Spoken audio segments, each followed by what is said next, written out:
আজই ডাউনলোড করুন আর এনজয় করুন আপনার পছন্দের শো।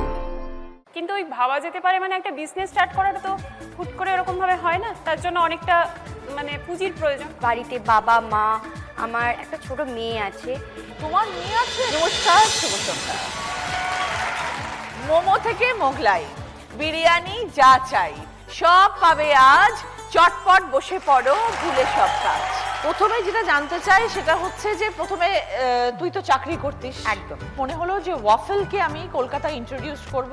হ্যাঁ। ওয়াই ওয়াফেল কেন মনে হয়? ওয়াফেলটা যেহেতু কলকাতায় ছিল না, আমি ফুড ইন্ডাস্ট্রিতেই ভেবেছিলাম বিজনেস চালু করব। আর ওয়াফেল ওয়াজ মাই প্রেগন্যান্সি ক্রেভিং। আমি যখন প্রেগনেন্ট ছিলাম ইনিশিয়ালি আমি লন্ডনে গেছিলাম, ওখানে ওয়াফেল খেয়ে আমার এত ভালো লাগে। তো কলকাতার মানুষজন অ্যাকসেপ্ট করবে কিনা সেটাও একটা বড় কোয়েশ্চেন মার্ক ছিল, কারণ নতুন প্রোডাক্ট, একটা বিদেশি প্রোডাক্ট। প্রথমেই আমি ওই জন্য, যেহেতু আমি ওয়াফেলকে চকলেট দিয়েও সার্ভ করেছি, প্লাস আমি ফিউশন ওয়াফেলও করেছি, যেমন নোলেন গুড় ওয়াফেল, রাবড়ি ওয়াফেল। আর এটা তো নিজের একার স্বপ্ন ছিল। এটা আমার বরাবরই গয়না বিক্রি করে শুরু করেছিলি? গয়না বিক্রি করে আমি শুরু করেছিলাম। তো তখন পারমিক ওয়াজ নট উইথ মি। তখন আমাকে বললো যে অসম্ভব, আমি এখন চাকরি ছাড়তেই পারবো না। কারণ তখন ওর মনে হয়েছিল যে এটা হয়তো আমার বউয়ের হবি। ও বুঝতে পারেনি that I will be convert this into a brand, যে আমি একটা ব্যবসা শুরু করছি না, আমি একটা ব্র্যান্ড শুরু করছি। এতগুলো দোকান একা চালাচ্ছিলাম। আমি আমার ছেলেকেও একাই মানুষ করেছি। বাচ্চাকে আমি গাড়িতে রেখে ফিট করতাম, ফিট করে আমি নিজেই দোকান করতাম। তো সেই ক্ষেত্রে আমি তারপরে বুনাফিল স্টার্ট করি। Southern avenue was my biggest in eastern India. সব থেকে বড়, ওর থেকে বড় ক্যাফে ইস্টার্ন ইন্ডিয়ায় নেই, 250 সিটার। আর বিকজ অফ দিস জার্নি আমি অনেক জায়গা থেকে, বিসিসিআই, টাইমস, এভরিওয়্যার থেকে আমি অ্যাওয়ার্ড পেয়েছি as an young woman entrepreneur. কারণ one of the top most cafe I have right now in Calcutta, one of the top 5 cafes এর মধ্যে বুনাফিল ইজ দেয়ার। খুব শিগগিরই পরের বছর তো শুরু করছি নিউ ভেঞ্চার, তো তুমি জানোই আবার একটা নতুন ভেঞ্চার আসছে সোনিয়া। এক্স্যাক্টলি, খুব শিগগিরই এক্সপ্যান্ড করছি। বুনাফিলও কলকাতার বাইরে নিয়ে যাচ্ছি নেক্সট ইয়ারে। দুটো বাচ্চাকে মানুষ করে 4 তলা বাড়ি ওপর নিচ করে সময় থাকে, আর সব পুজো আচ্ছা করে, এত পুজো করে, বাপ রে বাপ। দুর্গা পুজো হয় ওর বাড়িতে। আচ্ছা, এবারে ক্রিসমাসে কি বেস্ট সেলিং কি হবে? Hot chocolate is one of the best selling. আর কফি তো আছেই, আমার প্রত্যেকটা ম্যানুয়াল ব্রু থেকে শুরু করে কেমেক্স, পোর ওভার। তো কফি লাভার্সদের জন্য কফি তো of course, every beans, every roast আছে। এগ বেনেডিক্ট আছে, এগ বেনেডিক্ট তো আমার one of my famous item. Hot chocolate আছে, প্রোসো শুরু করেছি, তো প্রোসো স্যান্ডউইচ আছে, সবই তোমাকে খাওয়াবো। Thank you. এখন বাবা মা কি বলছে? বাবা এখন তো পুলিশের মেয়ে বিজনেস ওম্যান হয়ে গেল। এক্স্যাক্টলি, এখন বাবা মা ভীষণ প্রাউড ফিল করে। 172 জন আমার স্টাফ, পুরো 172 জনের পরিবারটা আমার মুখের দিকে তাকিয়ে চলে। Very good Sonika, I wish you all the best. Thank you so much.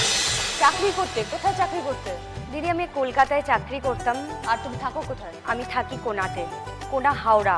কোনা হাওড়া, ওকে। বাড়িতে বাবা মা, আমার একটা ছোট মেয়ে আছে। তোমার মেয়ে আছে? আমার একটা মেয়ে আছে। কিন্তু কি ছোট্ট। হ্যাঁ দিদি, তো হঠাৎ করে আমার চাকরিটাও চলে যায়, আমার বন্ধুর চাকরিও চলে যায়। তখন কি করব আমিও ঠিক করতে পারছি না। আমার একার দ্বারাও কিছু পসিবল ছিল না যে আমি কিছু করব। যেহেতু আমরা খুব নিজেদের রান্না করতেও ভালোবাসি, ভাবলাম যে একটা বিজনেস করি। বন্ধু বলল যে চল একটা তাহলে ফুড কার্ট বানাই। আমরা একটা লোন তুললাম, সেই ফুড কার্টটা ভাই বানিয়ে দিল।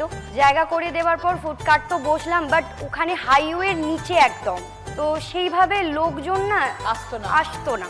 লোনও রয়েছে, তো দুজনের ফ্যামিলিও রয়েছে, কিছুতে যখন চলছে না, তো আমরা ঠিক করলাম দোকান বন্ধই করে দেব। তাহলে কিভাবে লোক আসলে, কিভাবে আসা শুরু হলো, কি করে? লোক আসলো বলতে, যখন সবাইকে খাবার প্রেজেন্ট করছি, লোক খেয়ে বলছে যে ভালো, তো আমরা একটু মজার ছলে দোকানের নাম পুষ্পা রাখলাম।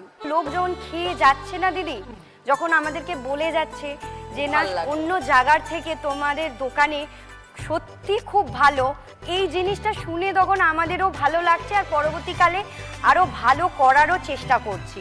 তো মেয়েকেও মানুষ করতে হচ্ছে, মানুষ করছি।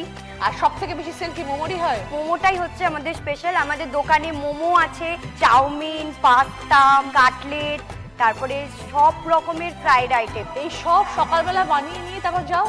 একদম একদম। খুব ভালো। আমার অনেক শুভেচ্ছা রইল অর্পিতা পুষ্পার জন্যে। একটা হোম ডেলিভারি বিজনেস কিভাবে শুরু হলো? আমার বিয়ে হয় 2013 সালে। আচ্ছা। তখন আমি প্রচন্ড ছোট, মানে তখন আমার পড়াশোনা কমপ্লিট হয়নি। সেটা কি লাভ ম্যারেজ? হ্যাঁ, লাভ ম্যারেজই, হ্যাঁ। আবার অ্যারেঞ্জ ম্যারেজও। অ্যাকচুয়ালি আমার মা অনেক ছোট বয়সে মারা যায়। বাবা তখন একা, গ্রামের দিকে থাকতাম আর কি, একা আমাকে রেখে অফিস বেরোবে বা কিছু করতে পারছে না।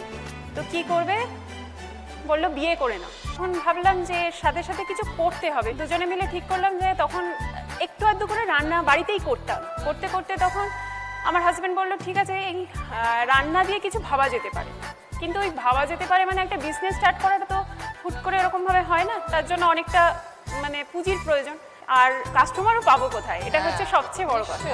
তো একদিন আমার হাজব্যান্ডকে একজন কাকিমা বললেন যে বাবু, তুই যদি দুজনের খাবার দিতে পারতিস খুব ভালো হতো।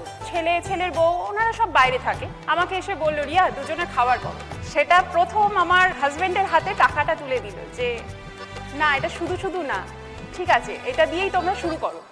যেহেতু আমাদের ব্যাপারটা জানতো যে আমরা হোম ডেলিভারি ব্যবসাটা ভাবছি, আস্তে আস্তে এরকমভাবে শুনতে সবাই কিছু করে আমার কাছে অর্ডার এলো। আস্তে আস্তে বার্থডে পার্টি, একদিন হঠাৎ করে একজন বলল ফোন করে যে মানে ওই বার্থডে পার্টি খেয়ে ভালো লেগে বললো যে 100 জনের বিয়ের কাজ আছে, করবে?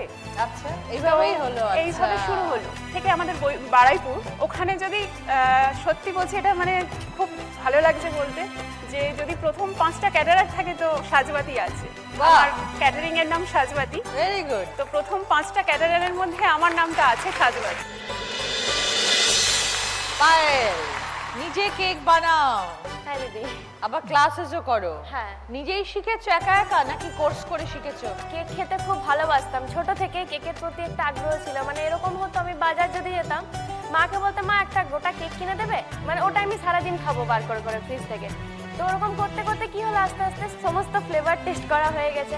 তারপর চিন্তা করলাম যে এই ব্র্যান্ডের কেকের এই ফ্লেভারটা, মানে ফিলিং যেটা থাকে মাঝে, ওটা যদি এই কেকের মধ্যে থাকতো তাহলে ভালো হতো।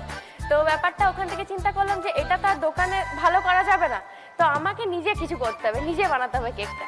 সেই থেকে দিদি সোশ্যাল মিডিয়াতে পোস্ট করি, কেক বানিয়ে পরে ডিজাইন নতুন আপগ্রেড হতে থাকে দিনের পর দিন, এবং সেটা সোশ্যাল মিডিয়া থেকে মানে এতটা বড় জায়গায় চলে যায় যে অর্ডার প্রচুর আসতে থাকে। এক একটা জায়গায় ধরো চারিদিকে কেকের দোকান, চারিদিকে কেকের, অনলাইনেও প্রচুর মানুষ করছে, প্রচুর মানুষ। তুমি সবার থেকে দিদি আলাদা কিন্তু কিভাবে হও? তখন ছিল না, আমি যখন শুরু করেছিলাম সেটা লকডাউনের পিরিয়ড ছিল।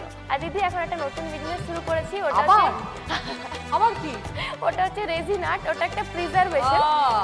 ওটাতে কি হচ্ছে, বিয়ের মালা থেকে স্টার্ট করে, মানুষ আগে কি করতো, বিয়ের মালাগুলো ফেলে দিত এট আ টাইম, বা শুকিয়ে যেত, নষ্ট হয়ে যেত, সেটা জলে দিয়ে দিতে হতো। কিন্তু এখন কি হয়, সেটা যদি তারা আমাকে বাই কুরিয়ারের মাধ্যমে তারা পাঠিয়ে দেয়, তাহলে সেটাকে ফ্রেমিং করে ফ্রেম বন্দি করে রেখে দিই তাদের সমস্ত বিয়ের জিনিসগুলোকে। তোমার নামটা বলে দাও, তোমার নাম্বার বলে দাও, যারা তোমার সাথে যোগাযোগ করতে চান কিভাবে করবেন সেটা বলো। পায়েলস কেক ওয়ার্ল্ড আমার হোম বেকারি, এবং হাইজেনিক কেক পাওয়া যায়। কোথায় এবং আমার ফোন নাম্বার হলো 7407747620। এটা আসানসোলের কুলটিতে।